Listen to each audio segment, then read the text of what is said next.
नमस्कार, आप देख रहे हैं हर खबर। मैं हूं आपके साथ जागृति। रुक करते हैं खबरों की ओर, जहां भिवानी में हरियाणा विद्यालय शिक्षा बोर्ड कार्यक्रम आयोजित किया गया। तो वहीं आपको बता दें कि जिसमें सीएम मनोहर लाल ने शिरकत की, जहां सीएम मनोहर लाल का भव्य स्वागत हुआ। इस दौरान सीएम ने स्वर्ण जयंती द्वार का उद्घाटन किया।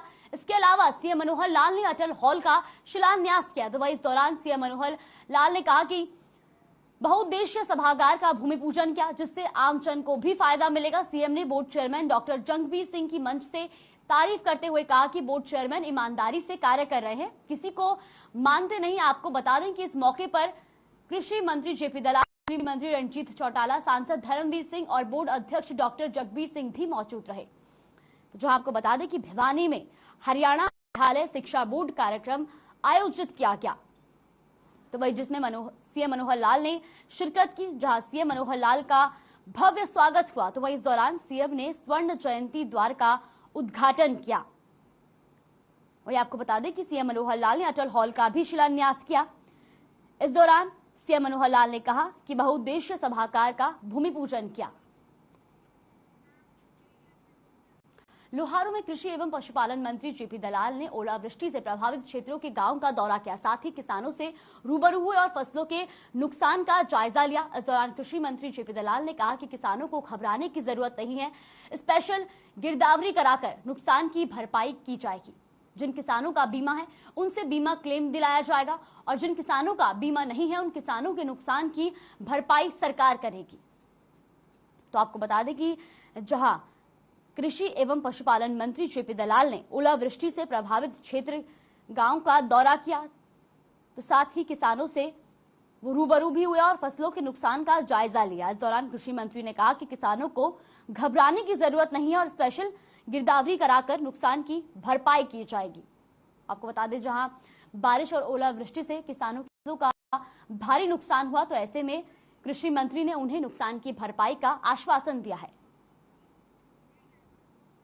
घरौंडा में गंदे पानी की निकासी ठप होने से गांव बरसात की सड़कों पर बाढ़ जैसे हालात बन गए। आपको बता दें कि जिसके चलते नाराज ग्रामीणों ने बरसत घरौंडा रोड पर जाम लगा दिया।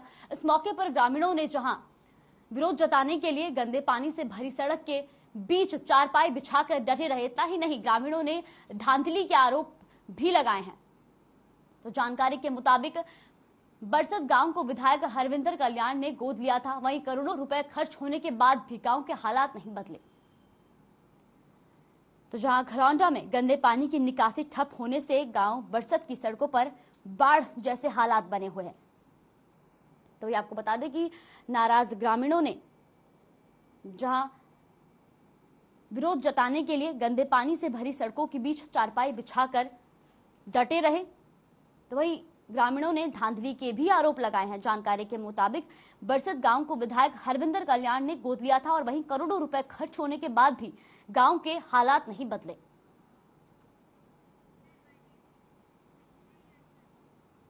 वहीं चरखी दादरी में 2 दिन से हो रही बारिश के चलते दर्जनों गांव के किसानों को फसलों में भारी नुकसान हुआ। आपको बता दें, किसानों की माने तो बारिश के साथ ओलावृष्टि ने सरसों व गेहूं की फसल में भारी नुकसान हुआ है। वहीं सरसों और गेहूं की फसल में 50% से ज्यादा नुकसान हुआ है। किसानों को फसलों में बहुत पैसा लगाना पड़ता है, उस पर ओलावृष्टि ने किसानों को चिंता में डाल दिया है। तो वही किसानों ने सरकार से मांग करते हुए कहा कि फसल के नुकसान की स्पेशल गिरदावरी करा के उचित मुआवजा दिया जाए, जिससे किसानों का गुजारा चल सके। तो जहां बारिश और ओलावृष्टि से फसलें बर्बाद हो गई, तो वहीं आपको बता दें कि किसानों ने सरकार से मांग की है कि फसल के नुकसान की स्पेशल गिरदावरी करके उचित मुआवजा दिया जाए, जिससे किसानों का गुजारा चल सके। तो आपको बता दें कि जहां बारिश के साथ ओलावृष्टि ने हिसाब से रिक्वेस्ट करता हूं कि हमारे गांव का गिरदावरी करवाई जाए और हमें गरीब किसानों को मुआवजा दिलवाया जाए। कम से कम 70% नुकसान है और 50% गेहूं में बहुत ज्यादा नुकसान है। हम सरकार से यही कह रहे हैं कि एक बार हमारी गिरदावरी करवाए और इसकी मुआवजा की बात करें। सरसों की 75% है, गेहूं में आध नुकसान है। ये नुकसान है हमारे। नुकसान बहुत ज्यादा हुआ है ओलावृष्टि से। मैं सरकार से गुजारिश करूंगा कि हमारे गांव के जो किसानों की जो व्यक्तिगत नुकसान है तो उसका मुआवजे के लिए एक बार गिरदावरी की जाए। और मैं उनसे रिक्वेस्ट करता हूं कि जैसा नुकसान हुआ है उसको मद्देनजर रखते हुए किसानों को जो फसल का नुकसान हुआ है, इतने पैसे लगाए उन्होंने, किसी ने ठेके पे लिया है, किसी ने माड़ पे लिया है, किसी ने आधे पे लिया है, तो उसको देखते हुए जो नुकसान किसानों को हुआ है उसके बारे में सरकार को ध्यान से गिरदावरी करवानी चाहिए और उनको मुआवजे दिलाने की पूरी वहीं रादौर में 3 दिवसीय पोलियो उन्मूलन अभियान की शुरुआत की गई, जिसके तहत शहर और ग्रामीण क्षेत्रों में स्वास्थ्य विभाग की टीमों ने 0 से 5 वर्ष तक के बच्चों को पल्स पोलियो ड्रॉप पिलाई। वहीं आपको बता दें कि बातचीत के दौरान सरकारी अस्पताल के एसएमओ डॉक्टर विजय परमार ने बताया कि अभियान के तहत स्वास्थ्य विभाग 12,100 बच्चों को कवर करेगा। साथ ही स्वास्थ्य विभाग की टीम डोर टू डोर बच्चों को कवर करेगी। इतना ही नहीं, जो बच्चे सफर कर रहे हैं, बस स्टैंड पर लगाई गई टीम उन्हें वहीं पर दवाई पिलाएगी। तो जहां रादौर में 3 दिवसीय पोलियो उन्मूलन अभियान की शुरुआत की गई, तो जिसके तहत शहर और ग्रामीण क्षेत्रों में स्वास्थ्य विभाग की टीम ने 0 से 5 वर्ष तक के बच्चों को पल्स पोलियो ड्रॉप पिलाई। वहीं बातचीत के दौरान सरकारी अस्पताल के एसएमओ डॉक्टर विजय परमार ने बताया कि अभियान के तहत स्वास्थ्य विभाग 12,100 बच्चों को कवर करेगा। साथ ही स्वास्थ्य विभाग टीम डोर टू डोर बच्चों को कवर करेगी। और इतना ही नहीं, जो बच्चे सफर कर रहे हैं, बस स्टैंड पर लगाई गई टीम उन्हें वहीं पर दवाई पिलाएगी।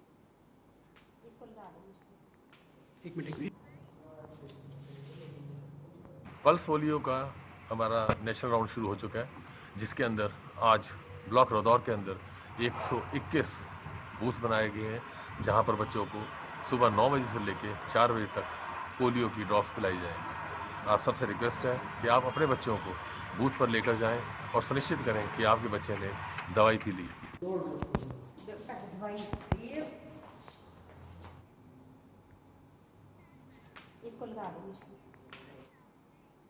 वहीं रादौर में स्वास्थ्य विभाग ने गांव दर गांव कैंपिंग शुरू किया, जहां विभाग की मोबाइल मेडिकल टीम गांव में जाकर लोगों के स्वास्थ्य की जांच कर रही है। साथ ही उन्हें मौके पर ही दवाइयां भी उपलब्ध करवा रही है। तो वहीं बातचीत के दौरान डॉक्टर मोहित शर्मा ने बताया कि उन लोगों को विशेष लाभ मिल रहा है जो अस्पताल तक पहुंचने में असमर्थ हैं। मौके पर ही लोगों के स्वास्थ्य की जांच की जाने से उन्हें समय रहते शरीर में रोग की जानकारी भी मिल जाती है। इतना ही नहीं, मोबाइल टीम 1 महीने से अनेक गाँव में लोगों को दवाइयां भी वितरित कर चुकी है। तो जहां रादौर स्वास्थ्य विभाग ने गांव दर गांव कैंपिंग शुरू की है, तो वहीं आपको बता दें कि विभाग की मोबाइल मेडिकल टीम गांव जाकर लोगों के स्वास्थ्य की जांच कर रही है। साथ ही उन्हें मौके पर ही दवाइयां भी उपलब्ध करवा रही है। तो इस बीच बातचीत के दौरान डॉक्टर मोहित शर्मा ने बताया कि उन लोगों को विशेष लाभ मिल रहा है जो अस्पताल तक पहुंचने में असमर्थ हैं। मौके पर ही लोगों के स्वास्थ्य की जांच किए जाने से उन्हें समय रहते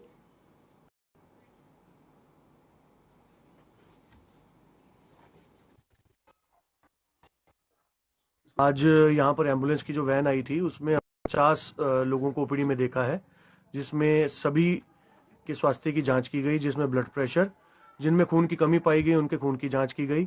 कुछ लोगों का ब्लड प्रेशर, जिनका ज़्यादा था ब्लड प्रेशर, उनकी ब्लड प्रेशर की ज़्यादा होने के बाद उनको दवाई दी गई और कुछ लोगों की शुगर की जाँच की गई। लगभग 50 लोगों की हमने अभी तक जाँच कर ली है और सभी को दवाइयों का वितरण किया गया है। हर घर तक स्वास्थ्य की सुविधा को पहुँचाया जाए।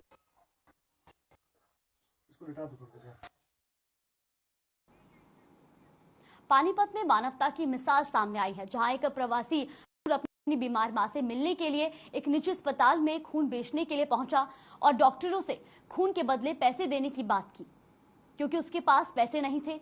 और वहीं जहां मजदूर के पास पैसे नहीं थे, तो आपको बता दें कि वहीं डॉक्टरों ने उसे समझाया कि अस्पताल में खून नहीं खरीदा जाता। ऐसे हालातों को देखते हुए स्थानीय लोगों ने मजदूर शिव कुमार को सहायता दी और मजदूर की समस्या का समाधान किया।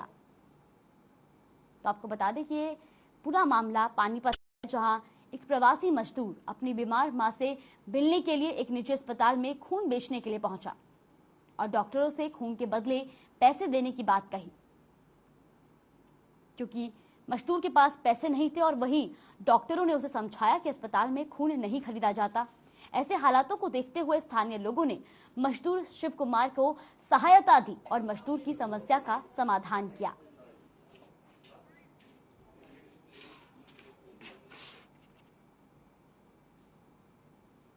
चुनाव प्लस में लेबर वाले काम करते थे। और कोई नहीं आपके यहाँ साथ, यहाँ पे आपका साथी कोई? नहीं, हमारे गांव के अच्छा, आपकी माँ का एक्सीडेंट बिहार में हुआ तो वहाँ उनकी देखभाल करने वाला कोई नहीं है जो आपको यहाँ से जाना पड़ता है? एक बहन था हमारे, वो हमारे से छोटा है, तो वो इतना बड़ा नहीं है कि आपकी माँ की देखभाल हमारे से छोटा है, तो क्या करें।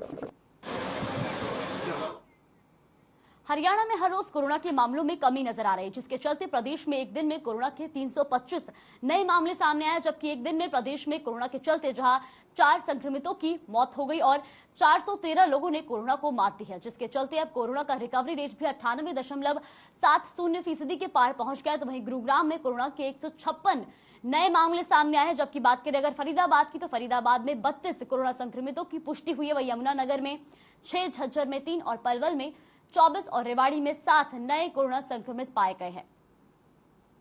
तो जहां प्रदेश में भी लगातार कोरोना के मामलों में राहत देखने को मिल रही है, बीते 24 घंटे में जहां 325 नए कोरोना संक्रमित पाए गए हैं, तो वहीं 4 संक्रमितों की मौत भी हुई है। वहीं बात की जाए अगर रिकवरी रेट की, तो प्रदेश में कोरोना का रिकवरी रेट 98.70% के पार पहुंच गया, जहां बीते 24 घंटे में 413 लोगों ने कोरोना को मात दी है।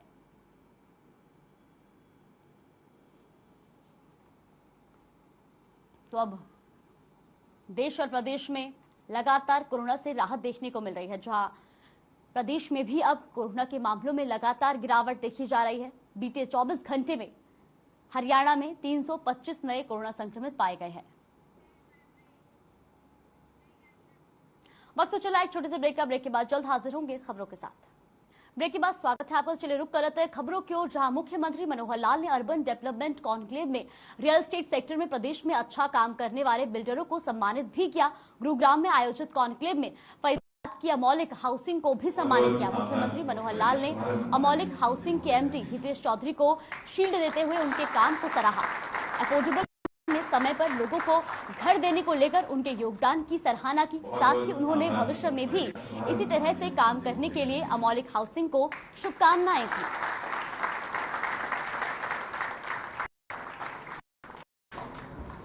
बहुत बहुत 2 दिन का ये जो सेमिनार, जिसके बारे में आप लोगों ने बहुत चिंतन मनन किया, जो मुझे बताया गया कि इस प्रकार का ये सेमिनार है, पहले कभी नहीं हुआ। कुछ साल पहले हमने एक छोटा प्रयत्न किया था, लेकिन इतना बड़ा प्रयत्न वो भी नहीं था। बहुत खुल करके जिसमें हमने चर्चा की, इसकी बहुत बड़ी आवश्यकता है।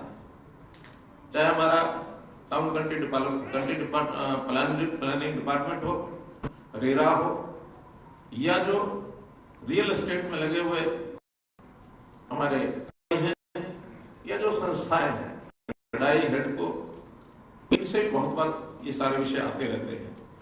तो सब लोगों ने मिलकर के जो भी कोई कठिनाइयां हैं उस चर्चा की है। और ये क्षेत्र, ये सेक्टर हमारे लिए बहुत महत्वपूर्ण, क्योंकि इस सेक्टर का जो योगदान है अभी जो वर्तमान में जीडीपी का 7% है। और मैं आशा करता हूं कि जिस प्रकार से सभी सरकार के विभाग, बाकी सब लोग उस पर विचार कर रहे हैं, कंट्रीब्यूशन सबका हो रहा है।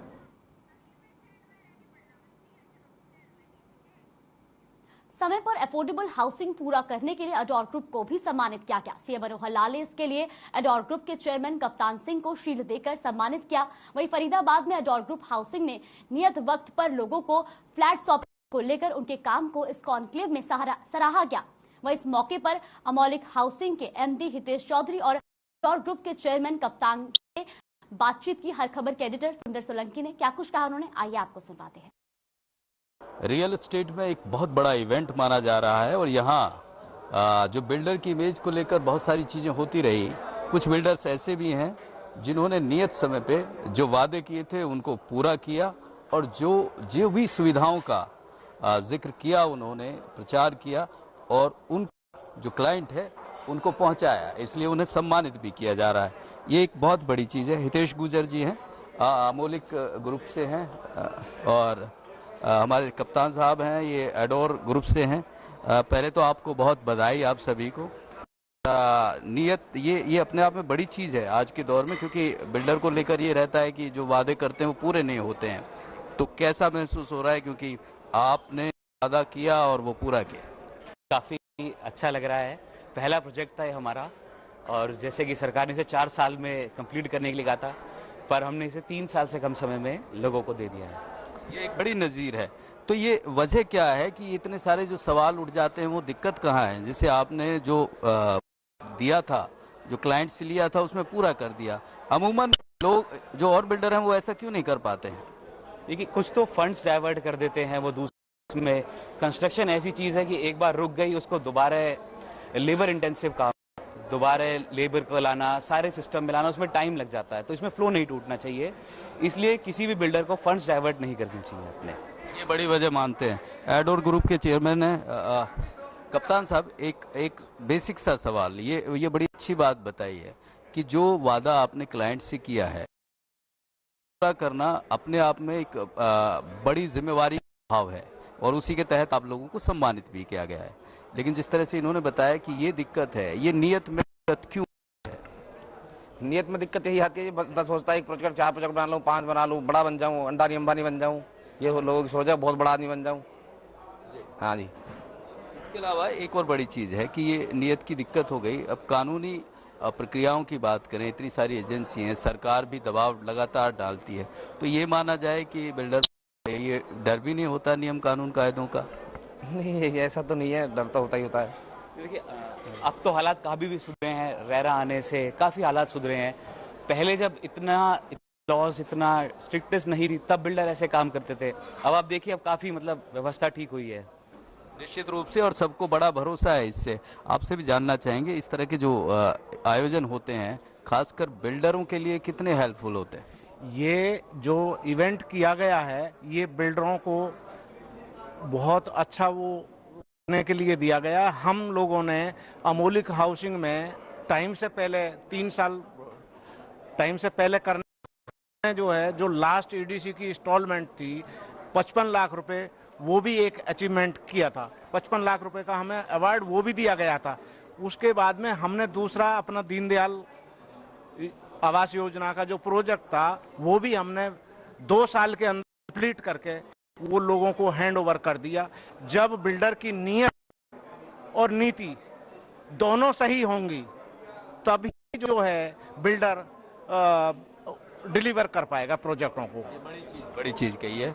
बहुत बहुत बधाई आप सभी को, और ये अपने बड़ा इनिशिएटिव है सरकार की तरफ से, और इससे निश्चित रूप से सभी का भला होगा। कैमरामैन जगदीश के साथ सुंदर सोलंकी, हर खबर। फिलहाल के लिए बुलेटिन में बस इतना ही। बने रहिए हमारे साथ। नमस्कार।